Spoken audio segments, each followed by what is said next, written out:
Tadi sudah dipaparkan bagaimana sih berangkat haji tidak hanya punya niat tok, tidak punya semangat tok, tidak punya hanya duit tok, tidak hanya punya syahadat tok, tapi ternyata banyak-banyak hal lain yang harus disiapkan. Ada yang mau ditanyakan, monggo? Oke. Assalamualaikum warahmatullahi wabarakatuh. Perkenalkan, nama saya Sukiman. Saya asli orang NTT, Nusa Tenggara Timur. Yang pengen saya tanyakan, sebenarnya ada dua yang pengen saya pertanyakan. Tadi Ustadz itu sempat singgung soal wukuf kayaknya yang tempat kita berserah diri mengakui segala hal yang pernah kita lakukan begitu. Nah seandainya gini Ustadz, saya ini kadang-kadang bingung gitu.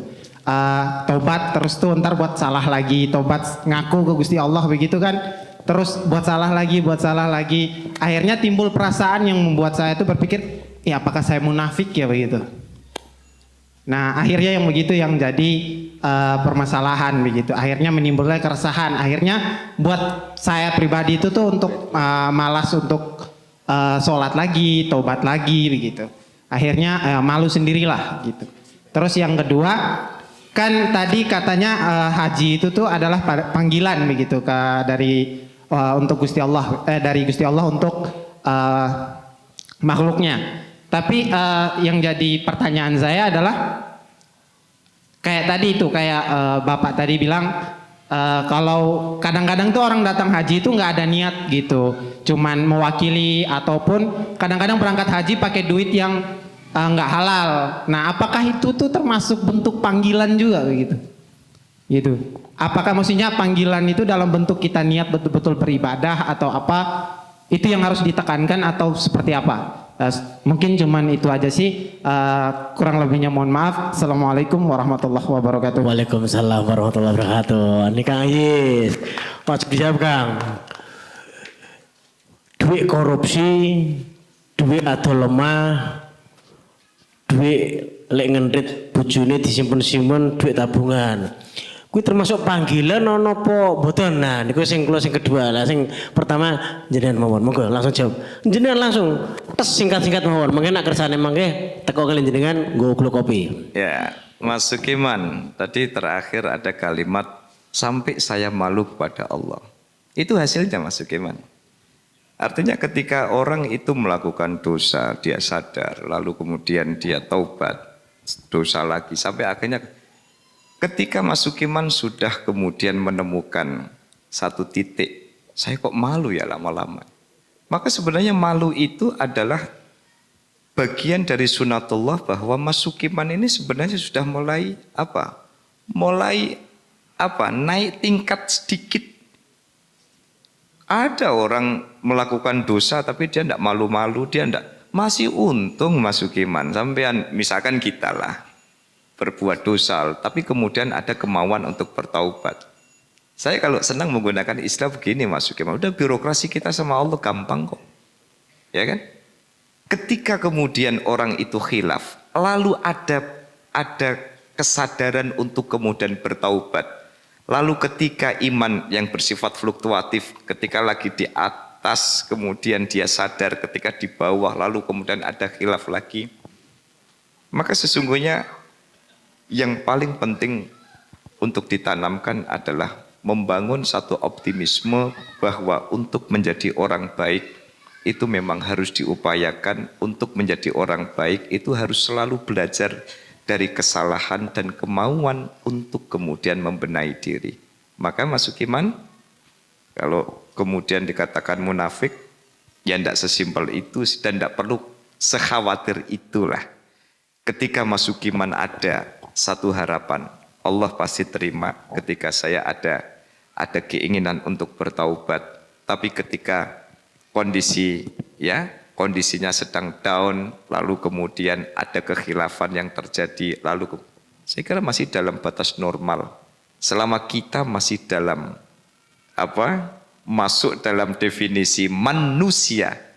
Mas Sukiman tahu namanya manusia, artinya tahu? Man itu orang, nusia itu dilupakan. Makanya manusia. Ini dibahas karo kopi enak kan. Tapi offline Kang. Sampai tarhim subuh. Ya. Ya, masuki man. Jadi manusia. Orang, man itu orang, nusia itu dilupakan. Memang kita itu punya piranti khilaf di dalam diri kita. Ini pembahasan kemarin suro Mas Ikhwan, Iya. pas Mas Ikhwan sama Mas Agung Masih di sana. lagi berjibaku di 170 dapur tadi, ya toh? Itu saya diundang Kang Dur. Pokoknya urusan babakan rodok horor. Ya, cuman Kang Bayu waktu itu masih di IKN ya. Masih di KN, beliau di IKN dan Guntur di Semarang itu tanggal menuju Suro. Kapan ngopi lagi? Berangkat Kang, mumpung ada Kang Haji. Oh, ya. siap. Ada Kang Haji. Ngopi di rumah boleh? Siap. Di KNK juga. Tapi ini Mas Ikhwan sama Mas Agung ini untuk 1 minggu ini jangan diganggu. Jangan, udah ditungguin di Lagi rumah. honeymoon kok Kekiran ya. nanti ya. Beliau sudah, saya akan berhenti nyanyi dan juga berhenti sepedaan. Oh gitu. Ya. Yang Itu kedua, Kang, yang kedua. Mas Iman, Ya, itu termasuk panggilan enggak ya? Saya kira jelas. Yang kedua adalah ada nida, ada istidroj. Ya. Ada nida, ada istidroj. Seperti halnya begini, kalau saya ambil analogi begini. Sebenarnya orang ketika melakukan amal perbuatan jelek, ya kan? Apakah kemudian itu Allah yang menginginkan? Kan ada cerita itu. Saya tidak pengen cerita karena durasinya terbatas. Maka sebenarnya Allah itu bisa memberikan istidroj, bisa memberikan nida. Nida itu panggilan, tetapi itu dalam batas. Sebenarnya saya pengen menambah sedikit. Jadi yang dimaksud panggilan itu adalah Allah bisa memberikan kesempatan, dan tadi sudah dilengkapi matur nuwun Mas Agung dan Mas Ikhwan. Apa Mas tadi? Dipanggil, terpanggil dan panggilan dan lain sebagainya. Kenapa? Saya contohkan. Ada banyak saya lihat itu orang-orang kaya, ya kan? Orang-orang kaya tapi urung di gumregah. Kenapa? Duit-duit pernah ada kisah Mas Agung. Jadi itu tanah terjual. Pokoknya engko nek payu kaji. Tapi begitu tanah terjual, nah ini buat muter modal. Ya kan? Entek akhirnya kan begitu. Ada banyak. Artinya bahwa panggilan ini dalam pengertian bahwa ada sisi-sisi di mana Allah Subhanahu wa taala itu memang memberikan satu kesempatan orang untuk bisa berangkat dengan jalur manapun. Artinya tidak harus selalu dikalkulasi secara material. Maka uang emang ngentit. Ngentit Ada ya, uang ngentit. ngentit ya, dia ngentit sidik-sidik Duit itu boleh dientet, berangkat. lalu kemudian ini, itu istidroj Kang. Apa? Gusti Allah ngelulu. Jadi yang dimaksud al-hajju, yang dimaksud al-qasdu, yang dimaksud az-ziyaratu, panggilan, ini adalah pada batas bahwa Allah memberikan kesempatan kepada orang untuk bisa memperbaiki diri melalui cara yang baik. Nah kalau yang kemudian berangkat kaji itu masuk dalam istidroj. Gusti Allah sedang ngelulu. Kalau bahasa dalam tasawuf itu ada bahasa istidroj. Sama hanya dengan begini, ada pertanyaan, kenapa orang-orang Islam itu maca kahfi, maca waqiah, gak suge-suge? Lah non muslim gak kenal sholat hajat, gak kenal sholat, tapi suge-suge. Kenapa? Gusti Allah itu punya rahman kok. Kasih sayang Allah itu tidak terbatas pada mereka yang beriman dan tidak. Ya kan? Sebab apa? Sebab ketika ada orang tidak beriman kepada Allah, Allah itu bisa kok bilang, loh meskipun tidak beriman tapi kan dia tetap makhlukku. Makanya Allah punya rahman. Kan begitu? Okay. Maka orang yang kemudian tadi ngentit atau hasil korupsi, hasil makab, hasil ini dan sebagainya tidak masuk dalam kategori nida atau panggilan, tapi dia masuk dalam kategori istidroj. Istidroj itu boso Dilulu. kali alange ku ya dilulu begitulah. Begitu Mas Ki? Itu Oke. Mas Sukiman. Mungkin Kang Iwan bisa nambah sedikit Kang tentang ini Kang. Karena panggilan ini Kang jenengan kan juga berangkat unik juga. Ya kalau koruptor sampai bisa haji menurut saya bagus.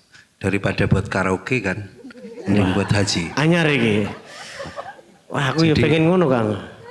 Ora tak haji tapi karaoke. Kewali. Kalau akhirnya harus menggunakan uang-uang yang tidak baik itu kan proses. Artinya semua mungkin yang diprosesi itu memiliki hukum-hukumnya ya Tat ya. Memiliki konsekuensi. bahwa akhirnya harus sampai tadi berhaji itu kan masalah ending, ada yang koruptor terus pulang bersedekah segala macam itu memiliki dasar hukum sendiri-sendiri seperti tadi. Tapi yang saya lihat bukan masalah dipanggil atau tidak, karena untuk menuju ke sana bisa tidak terhubung sama sekali dengan itu semua. Tapi ya bahasannya jadi pesiar gitu kan, karena posisinya tidak sederajat haji, tapi sederajat orang pergi ke Arab Saudi saja lah, kayak ke Amerika, ke Hawaii dan lain-lain. Itu bukan perkara niatnya bulat mau haji, bisa jadi ada niat-niat yang lain. Makanya hasil akhir menentukan dari awalnya adalah niatnya, dan niat beserta juga dengan rukun-rukunnya tadi.